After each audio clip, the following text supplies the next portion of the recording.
The word jihad is mentioned in the Quran about 41 times. The words mercy, peace, and compassion are mentioned about 355 times. Yes, come in. Come on in, Riaz. Sit down, please. Contrary to popular belief in most Western cultures, Islam is a religion that preaches peace and tolerance. Yes, Patricia.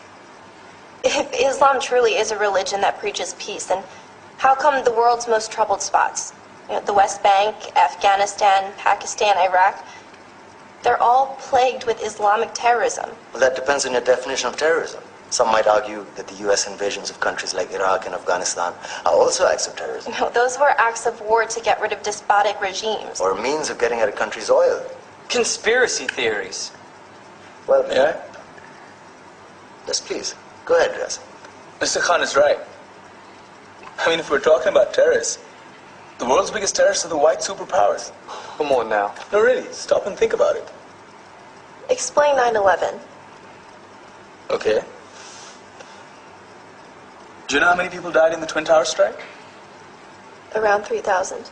And do you have any idea how many people died in the bombing of Afghanistan? Take a wild guess. More than 15,000 people died.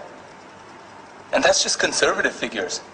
About 50,000 tons of explosives were dropped on innocent civilians. Men, women, children. Yeah, but that was because of the Taliban. Now that you brought it up, did you know that the Taliban was a creation of the CIA to fight the Russians? Whatever. They were still harboring terrorists. Yeah, right. Terrorists that were never found. Just like the weapons of mass destruction that were never found in Iraq. Do you want to get into the death toll in Iraq? 500,000 civilians and counting. And what do Britain and America say when they don't find these weapons? It's simple. They just say sorry. And still refuse to relinquish control of these countries. What are you trying to say? What I'm trying to say is that just because you're American, wear a fancy suit, and call yourself the president, doesn't make you any less of a terrorist. I'm saying that if you don't stop meddling in other people's countries, you will face a backlash. If Muslims like you feel that way, then why don't you get out of our country? We will.